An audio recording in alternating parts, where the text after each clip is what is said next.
أعوذ بالله من الشيطان الرجيم. بسم الله الرحمن الرحيم. كما أرسلنا فيكم رسولا منكم يتلو عليكم آياتنا ويزكيكم ويعلمكم الكتاب والحكمة ويعلمكم ما لم تكونوا تعلمون فاذكروني أذكركم واشكروا لي ولا تكفرون. يا أيها الذين آمنوا استعينوا بالصبر والصلاة إن الله مع الصابرين. ولا تقولوا لمن يقتل في سبيل الله أموات بل أحياء ولكن لا تشعرون. ولنبلونكم بشيء من الخوف والجوع ونقص من الأموال والأنفس والثمرات وبشر الصابرين الذين إذا أصابتهم مصيبة قالوا إنا لله وإنا إليه راجعون. أولئك عليهم صلوات من ربهم ورحمة وأولئك هم المهتدون. صدق الله العلي العظيم. درود شریف پڑھ. اللهم صل على سيدنا ونبينا وشفينا ومولانا محمد وآله وسلم. اللهم صل على سيدنا ونبينا وشفينا ومولانا محمد وآله وسلم. اللهم صل على سيدنا ونبينا وشفينا ومولانا محمد وآله وسلم. محترم حضرات، آج آپ کے سامنے سورہ بقرہ کی آیت نمبر 151 سے 157 تک تلاوت کی گئی ہے. اللہ تبارک و تعالیٰ ارشاد فرماتے ہیں: کما ارسلنا فیکم رسولا منکم یتلو علیکم آیاتنا، جیسا کہ ہم نے تمہیں میں کا ایک رسول بھیجا، جیسا کہ ہم نے تمہیں میں سے ایک رسول کو بھیجا، یتلو علیکم آیاتنا، جو رسول تم پر ہماری آیتوں کو تلاوت کرتے ہیں، جو رسول تم پر ہماری آیتوں کی تلاوت کرتے ہیں، وَيُزَكِّيكُمْ، اور وہ تم کو پاک کرتے ہیں، وَيُعَلِّمُكُمُ الْكِتَابَ وَالْحِكْمَةَ، اور وہ رسول تم کو کتاب کی اور حکمت کی تعلیم دیتے ہیں، وَيُعَلِّمُكُمْ مَا لَمْ تَكُونُوا تَعْلَمُونَ، اور وہ رسول تم کو ان باتوں کو سکھلاتے ہیں جو تم جانتے نہیں تھے. یہ آیت، اس آیت میں اللہ تبارک و تعالیٰ نے آخری نبی جناب محمد رسول اللہ صلی اللہ علیہ وسلم کی صفات کو بیان کیا ہے، ان کے نبی بنانے کے مقصد کو بیان کیا ہے. اس میں ان کے نبوت و رسالت کے کاموں کو گنایا ہے، کیونکہ آیت نمبر 51 کے اندر اللہ تبارک و تعالیٰ نے جن باتوں کو بیان کیا ہے، اس کی گزارش حضرت ابراہیم علیہ السلام نے اللہ تعالیٰ سے کی تھی. پیچھے گزر چکا ہے کہ سیدنا حضرت ابراہیم علیہ السلام نے کعبہ کو تعمیر کرنے کے بعد جو دو دعائیں کی تھی. ایک دعا یہ کی تھی کہ ایک ایسی امت پیدا فرما جو تیری فرما بردار ہو، جو تیرے حکموں کے آگے اپنا سر جھکا دینے والی ہو، انتہائی فرما بردار ایک امت آپ پیدا فرمائیے میری نسل میں سے۔ اور دوسری درخواست اللہ سے یہ کی تھی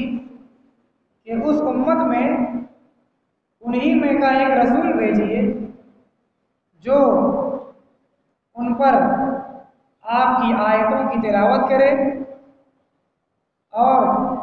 ان کے دلوں کو پاک کرے، ان کے گناہوں سے پاک صاف کرے اور ان کو کتاب کی تعلیم دے، حکمت کی تعلیم دے۔ یہ ساری گزارش حضرت ابراہیم علیہ السلام نے اللہ تبارک و تعالیٰ سے کی تھی، تو اللہ تعالیٰ نے آپ کی دونوں دعا قبول کی اور اس آخری امت کو پیدا فرمایا جس کو امت محمدیہ کہتے ہیں۔ اس امت کو اللہ تعالیٰ نے امت وسط کہا ہے۔ اس دوسرے پارے کے بالکل شروع میں اللہ نے فرمایا وَكَذَلِكَ جَعَلْنَاكُمْ أُمَّةً وَسَطًا لِتَكُونُوا شُهَدَاءَ عَلَى النَّاسِ وَيَكُونَ الرَّسُولُ عَلَيْكُمْ شَهِيدًا۔ تو اللہ نے امت آخری پیدا کر دی اور اس کا نام امت وسط رکھا کہ یہ امت ہر اعتبار سے اعتدال پر ہے، ہر اعتبار سے اس کے اندر میانہ روی پائی جاتی ہے۔ کوئی بھی اعمال ہو، کوئی بھی اقوال ہو، کوئی سا بھی معاملہ ہو، اس میں یہ امت اعتدال کی راہ پر چلتی ہے۔ ہر اعتبار سے یہ امت معتدل امت ہے، اس دنیا میں رہنے کے اعتبار سے بھی اور آخرت کے اعتبار سے بھی یہ امت معتدل اور امت وسط ہوگی۔ اس کا پورا بیان پیچھے گزر چکا ہے۔ اور حضرت ابراہیم علیہ السلام کی دوسری دعا جو تھی کہ اسی امت میں سے ایک ایسے رسول کو بھیجیے جو انہی میں کا ہو اور ان پر آپ کی اے اللہ آپ کی تلاوت آیات، آپ جو قرآن، جو کتاب، جو وحی نازل کرے اس کی آیتوں کو پڑھ پڑھ کر کے سنائیں اور اس کے ذریعے سے ان کو پاک و صاف کریں، شرک سے، کفر سے، بدعات سے، رسم و رواج سے، دلوں کے باطنی بیماریوں سے، ظاہر اور باطن ہر اعتبار سے وہ رسول اس امت کو پاک صاف کر دے، اپنی روحانی تعلیمات سے اور آسمانی تعلیم سے ان کو ہر اعتبار سے پاک و صاف کر دے۔ اور کیا کرے کہ وہ ان کے سامنے کتاب کی تعلیم پیش کرے، کتاب کی تعلیم دے اور اس کتاب کے ذریعے سے حکمت اور دانائی کی باتیں سکھلائیں۔ وہ باتیں سکھلائیں جو انسان کے انتہائی کام کی چیزیں ہیں اور انسان اس کو کبھی جان نہیں سکتا تھا اگر رسول نہ بتائے۔ تو اللہ تبارک و تعالیٰ نے نبی حضرت ابراہیم علیہ السلام کی یہ دونوں دعائیں قبول کی اور اللہ نے احسان کے طور پر یہاں اس کو بیان کیا ہے کہ کما ارسلنا فیکم رسولا منکم یتلو علیکم آیاتنا، اے انسانوں جیسا کہ ہم نے تمہیں میں کا ایک رسول بھیجا جو تم پر ہماری آیتوں کی تلاوت کرتا ہے۔ رسول نبی اکرم صلی اللہ علیہ وسلم آخری پیغمبر ہیں، قیامت تک آنے والے تمام کی تمام انسانوں کی آپ آخری نبی ہیں، خاتم النبیین ہیں۔ آپ جس وقت مبعوث ہوئے عرب کی سرزمین مکہ شہر میں، اس وقت آپ لوگوں کے سامنے اس قرآن کی آیتیں پڑھ پڑھ کر سناتے تھے، اس کی تلاوت کرتے تھے۔ آپ نماز میں لمبی لمبی رکعتیں کرتے تھے، فجر کی نماز میں لمبی لمبی سورتیں پڑھتے تھے اور 5 وقت کی نماز میں قرآن پڑھتے تھے، اور اس کے علاوہ آپ راتوں میں پوری رات تہجد میں اور نوافل میں قرآن پڑھتے تھے، اور پھر اپنی کی مجلسوں میں، اور پورا قرآن آپ نے مکہ والوں کو سنایا ہے۔ تو آپ لوگوں کے سامنے اللہ کی آیتیں تلاوت کرتے تھے۔ وَيُزَكِّيكُمْ، اور جو رسول تمہارا تزکیہ کرتا ہے، یعنی تم کو پاک کرتا ہے۔ نبی اکرم صلی اللہ علیہ وسلم نے اپنے وقت کے جو مسلمان تھے، جن کو صحابہ کہا جاتا ہے، وہ اسلام سے پہلے، نبی اکرم صلی اللہ علیہ وسلم کے آنے سے پہلے، قرآن کے نازل ہونے سے پہلے، اسلام کے آنے سے پہلے حضرت ابوبکر صدیق، حضرت عمر فاروق، حضرت عثمان غنی، حضرت علی بن ابی طالب اور جتنے 1.25 لاکھ صحابہ تھے، ان کی کیسی زندگی تھی؟ وہ خود کہتے ہیں کہ ہم اسلام لانے سے پہلے کنا قوما اہل جاہلیت، کہ ہم ایک جاہل قوم تھے، نعبد الاصنام، ہم بتوں کی پرستش کرتے تھے، ونأکل المیتہ، اور مردار کھاتے تھے، ونأتی الفواحش، اور ہم بدکاریاں کرتے تھے، چھوٹی اور بڑی جتنی قسم کی برائیاں ہو سکتی تھی ان سب میں ہم مبتلا تھے۔ صحابہ کا خود بیان ہے، ہمارے اور آپ کے کہنے کی بات نہیں ہے، صحابہ خود کہتے کہ ہماری یہ حالت تھی۔ اور ونسیء الجوار، پڑوسیوں کو ہم ستاتے تھے، ونقطع الارحام، اور ہم رشتہ داریوں کو کاٹتے تھے، صلہ رحمی نہیں کرتے تھے بلکہ قطع تعلق کرتے تھے،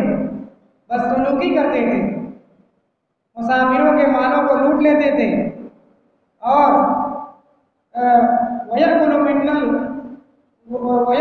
الْقَوِيُّ الضَّعِيفُ، اور ہمے کا قوی کمزور کو کھا جاتا تھا، یعنی جو طاقتور ہوتا تھا وہ کمزوروں کو ستاتا تھا، جس کو جس پر قابو مل جاتا تھا اس پر اپنا بس چلاتا تھا۔ اور مشہور ہے کہ ان کی آپس کی لڑائیاں معمولی باتوں پر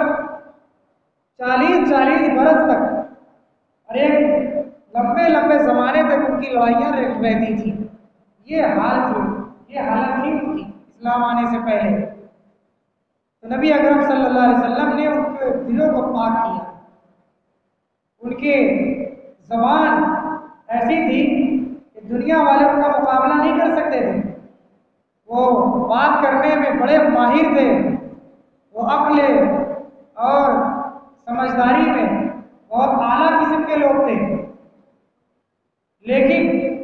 سب کے باوجود وہ پاک نہیں تھے، اس لیے ان کے اعمال بھی پاک نہیں تھے۔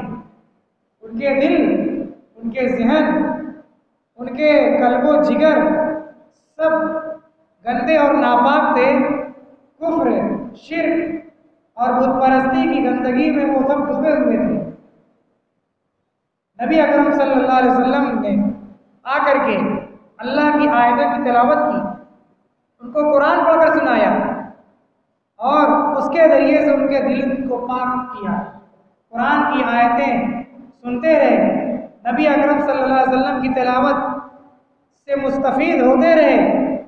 اور آپ نے جو قرآن کی آیات اور احکامات بیان کیے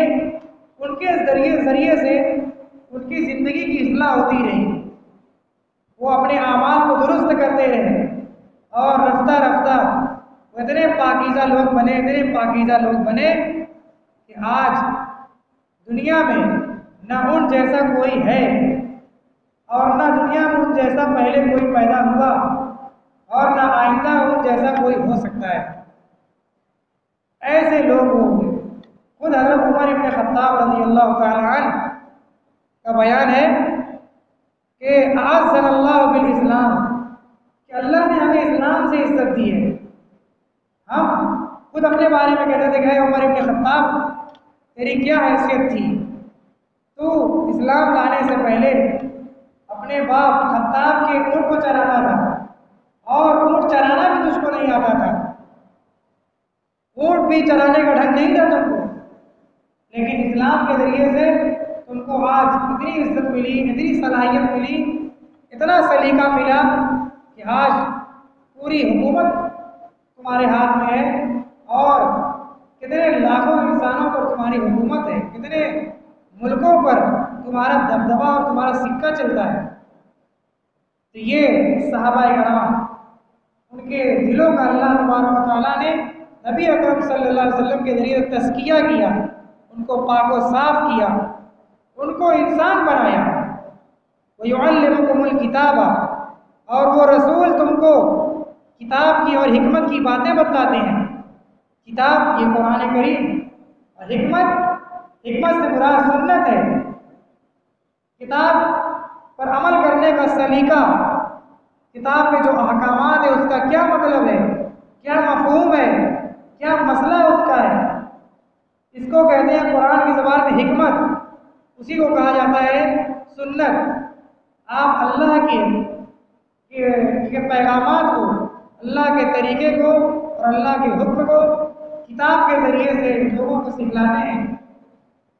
وَيُعَلِّمُكُم مَّا لَمْ تَكُونُوا تَعْلَمُونَ، اور وہ رسول تم کو ایسی ایسی باتیں سکھلاتے ہیں جو تم جانتے بھی نہیں تھے۔ رسول نے آ کر بتلایا کہ ہم کیوں پیدا ہوئے ہیں، رسول نے آ کر کے ہم کو بتلایا کہ ہم کو پیدا کرنے والی کون سی ذات ہے، رسول نے آ کر ہم کو بتلایا کہ ہمارے پیدا ہونے کا مقصد کیا ہے، رسول نے آ کر ہم کو بتلایا کہ ہمارے اوپر ایک دوسرے کے حقوق کیا ہیں، باپ کا بیٹے کے اوپر، بیٹے کا باپ کے اوپر، والدین کا اولاد کے اوپر، اولاد کا والدین کے اوپر، شوہر کا بیوی کے اوپر، بیوی کا شوہر کے اوپر،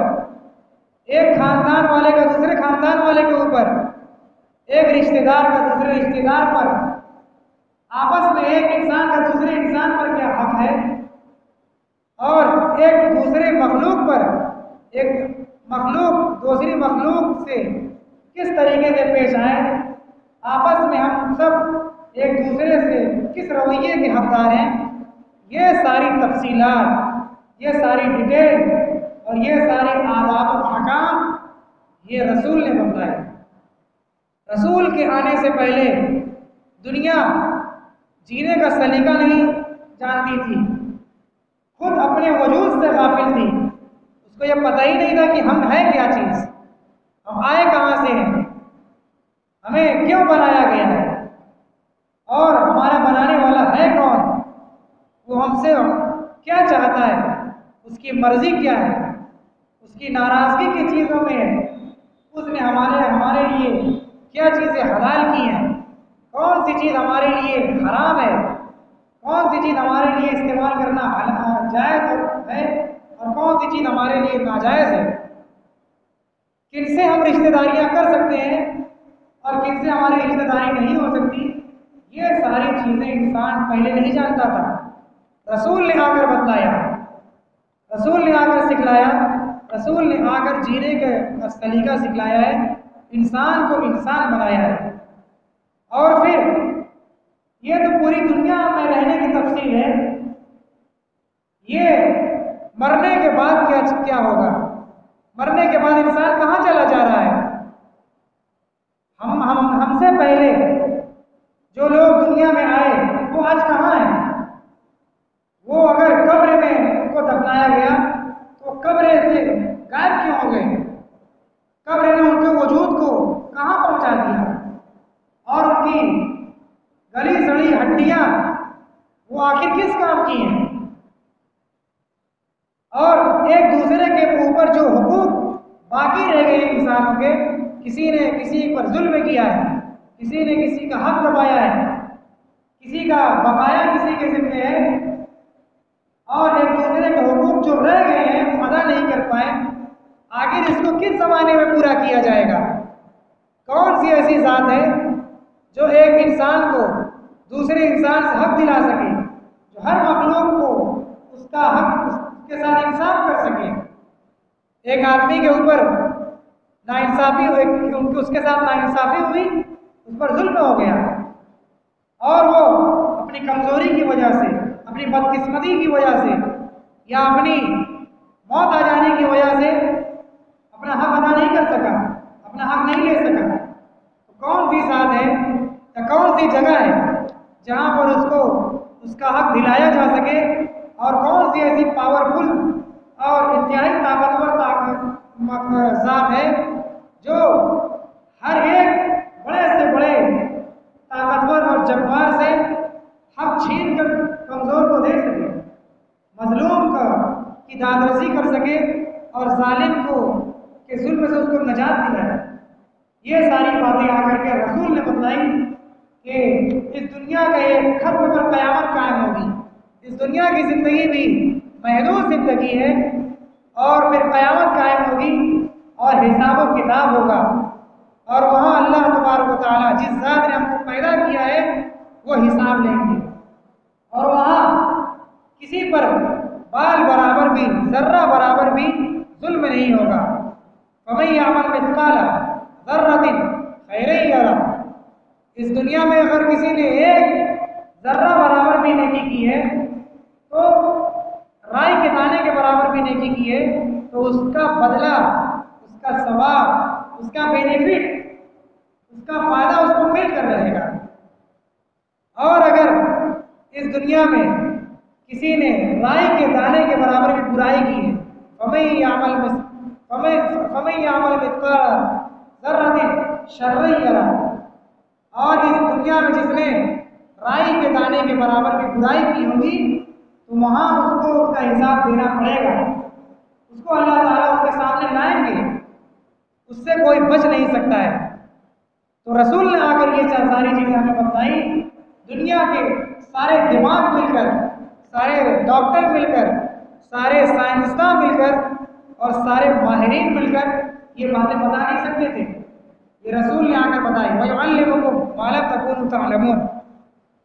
رسول تم کو ایسی ایسی باتیں بتلاتے ہیں جو تم جانتے بھی نہیں تھے اور جان بھی نہیں سکتے تھے۔ رسول نے بتایا کہ مرنے کے بعد ایک دوسری زندگی آئے گی جو ہمیشہ ہمیش کی زندگی ہوگی۔ کل من علیہا فان، یہ جو دنیا میں زندگی ہے یہ ختم ہونے والی زندگی ہے،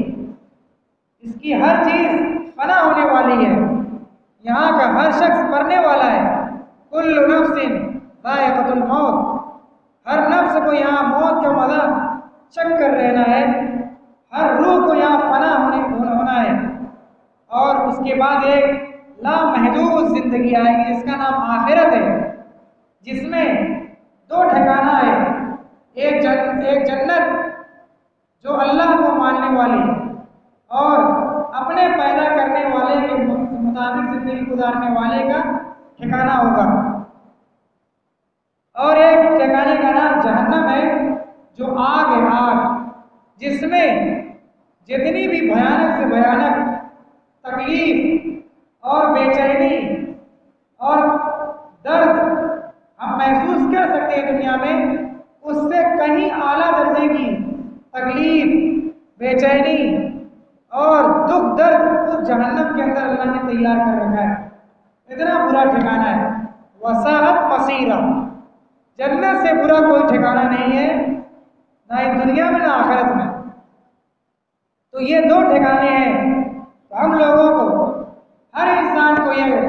اچھی طریقے سے اپنے گریبان میں جھانک کر اور تھوڑی دیر کے لیے بیٹھ کر یہ غور و فکر کر لینا چاہیے اور فیصلہ کر لینا چاہیے کہ ہم اس دنیا میں جب جی کر کے آخرت میں جائیں گے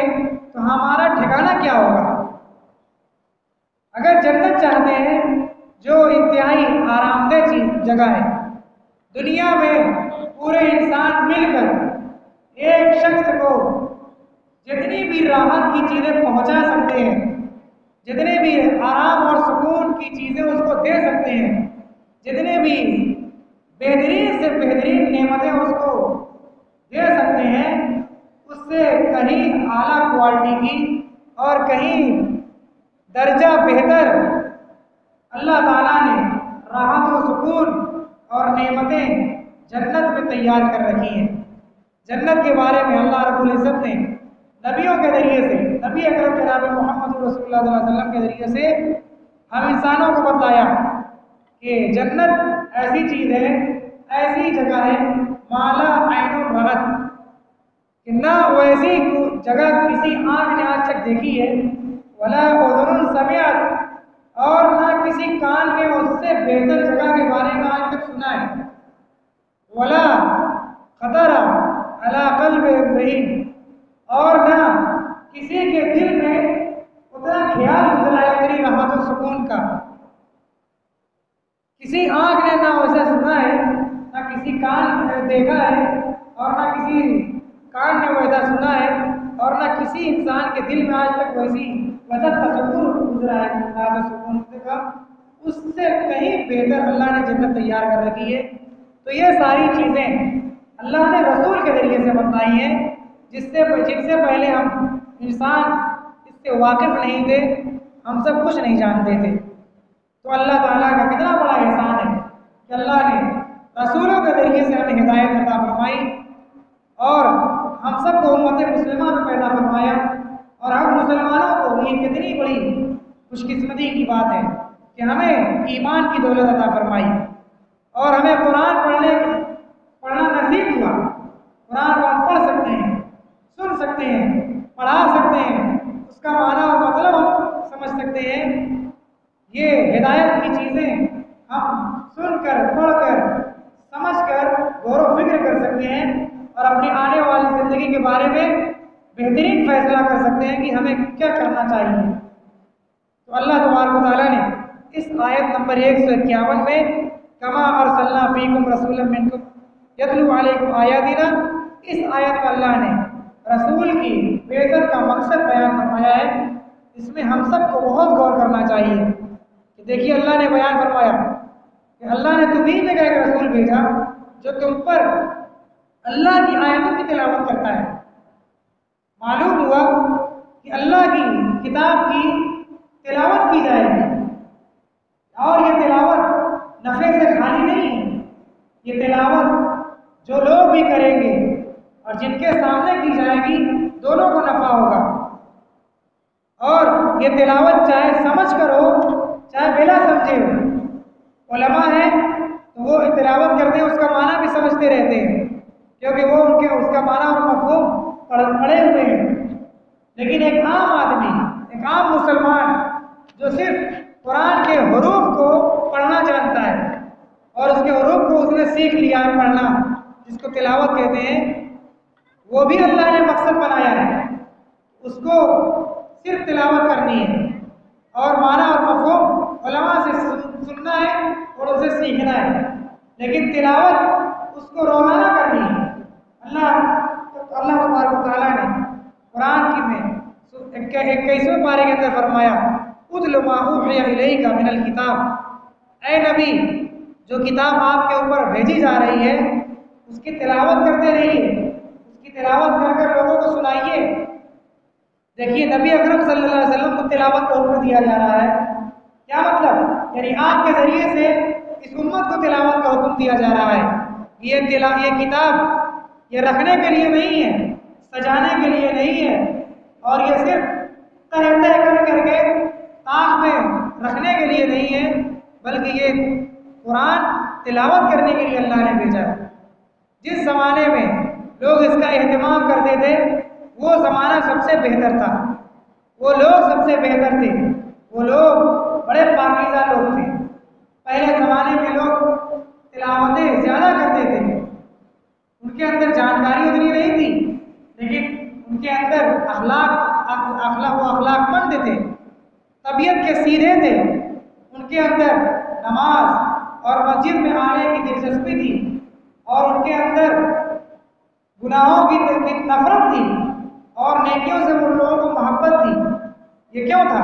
کیونکہ وہ قرآن کی تلاوت زیادہ سے زیادہ کرتے تھے۔ جو لوگ بھی قرآن کی تلاوت زیادہ کریں گے ان کے اندر یہ ساری چیزیں خوبیاں پیدا ہوں گی، گناہوں سے ان کی زندگی پاک ہوگی، ان کا دل بالکل شیشے کی طرح صاف اور پاک ہوتا رہے گا، اور وہ ہر قسم کے گناہوں سے پاک ہوتے رہیں گے۔ تو ہمیں تلاوت بھی کرنی ہے، اور کیا کرنا ہے؟ رسول ان کا تزکیہ کرتے تھے۔ یہ تزکیہ، یہ پاکی اس زمانے میں اس کو کہا جاتا ہے احسان۔ اسی کو کہا جاتا ہے تزکیہ یا احسان۔ یہ نبی اکرم صلی اللہ علیہ وسلم کے زمانے سے آج تک چلا آ رہا ہے کہ جو اللہ والے ہوتے ہیں ان کی صحبت میں رہنے سے انسان کا دل پاک ہوتا ہے، انسان کی طبیعت سیدھی ہوتی ہے، مزاج کے اندر اعتدال پیدا ہوتا ہے اور دین پر چلنے کا سلیقہ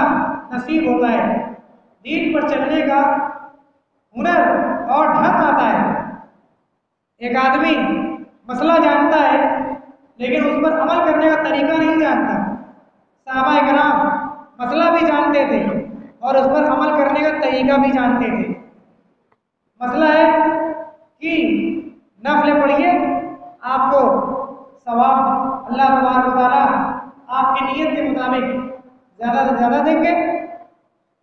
لیکن اس پر عمل کرنے کا طریقہ یہ بھی معلوم ہونا، یہ بھی دین ہے۔ 3 صحابی ان لوگوں نے آپس میں یہ طے کر لیا کہ ہم لوگ، اس میں سے ایک شخص نے کہا کہ ہم رات بھر نماز پڑھیں گے، سوئیں گے نہیں آج سے، اور ایک شخص نے کہا کہ ہم شادی بیاہ نہیں کریں گے، شادی بیاہ کے جھنجٹ میں پھنس کر ہم اپنی آخرت سے غافل نہیں ہوں گے، نہ شادی کریں گے اور نہ کمانے دمانے کی فکر ہوگی، چپ چاپ سے اپنا آخرت کی فکر میں رہیں گے، دن رات نماز قرآن کرتے رہیں گے، اللہ کی یاد میں رہیں گے۔ اور ایک صاحب نے کہا کہ ہم زندگی بھر روزہ رہیں گے، کیونکہ اللہ تعالیٰ کو روزہ بہت پسند ہے اور روزہ کے ذریعے سے تقویٰ اور پرہیزگاری نصیب ہوتی ہے، دل پاک ہوتا ہے۔ جب نبی اکرم صلی اللہ علیہ وسلم کو یہ باتیں پتہ چلی تو آپ نے تینوں شخص کو بلوایا اور کہا کہ تم لوگوں نے ایسا ایسا کہا ہے؟ کہا کہ ہاں۔ کہا کہ نہیں، ایسا نہیں کرنا ہے، میں تم میں سب سے زیادہ اللہ سے ڈرنے والا اور سب سے زیادہ اللہ کی عبادت کرنے والا ہوں، لیکن اس کے باوجود بھی میری بیویاں ہیں، میں نے شادی کی ہے، میرے اہل و عیال ہیں، اور میں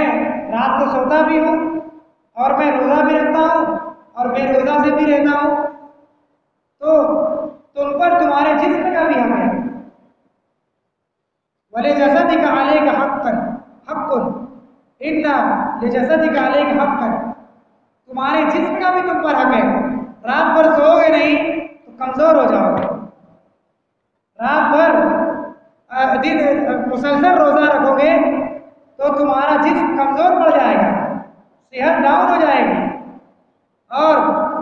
اگر شادی بیاہ نہیں کرو گے تو تم زندگی کا لطف نہیں اٹھا پاؤ گے۔ شادی بیاہ کرنے سے جو زندگی حاصل ہوتی ہے وہ بھی زندگی کا ایک حصہ ہے، وہ بھی اللہ تعالیٰ کا حکم ہے، ان سب چیزوں سے محروم ہو جاؤ گے، تو ایسا نہیں کرنا ہے۔ اسی کو کہتے ہیں جینے کا سلیقہ۔ یہ نبی اکرم صلی اللہ علیہ وسلم کے ذریعے سے ہم کو ملی ہے کہ ہم کو مسئلہ تو پتہ ہے لیکن اس پر چلنے کا سلیقہ یہ بزرگان دین کی صحبت میں، اولیاء کرام کی صحبت میں، ان کے پاس بیٹھنے سے، ان کے پاس آنے جانے سے ہوتا ہے۔ اسی کو کہتے ہیں تزکیہ اور احسان، جس کو کہتے ہیں آج کے زمانے میں تصوف، اور کہ بزرگان دین کی صحبت میں رہ کر لوگ اپنے اعمال کی اصلاح کرتے ہیں اور اپنے دن رات کے معمول کو درست کرتے ہیں، دین پر چلنے کا ڈھنگ سیکھتے ہیں۔ یہی کام نبی اکرم صلی اللہ علیہ وسلم کرتے تھے اور آپ کے زمانے سے آج تک یہ کام ہوتا چلا آ رہا ہے۔ وَيُعَلِّمُكُمُ الْكِتَابَ، اور وہ رسول تم کو کتاب کی تعلیم دیتے ہیں اور حکمت کی تعلیم دیتے ہیں اور تم کو ایسی ایسی باتیں بتلاتے ہیں جو تم نہیں جانتے تھے۔ اللہ تبارک و تعالیٰ سے دعا ہے کہ اللہ رب العزت ہم تمام لوگوں کو ان باتوں کو سمجھنے اور اس پر عمل کرنے کی پوری توفیق عطا فرمائے، اور قرآن کے مفہوم و مطلب کو ہم سب کو زیادہ سے زیادہ سمجھنے کی توفیق عطا فرمائے۔ وآخر دعوانا الحمدللہ رب العالمین، وصلی اللہ علیہ وسلم۔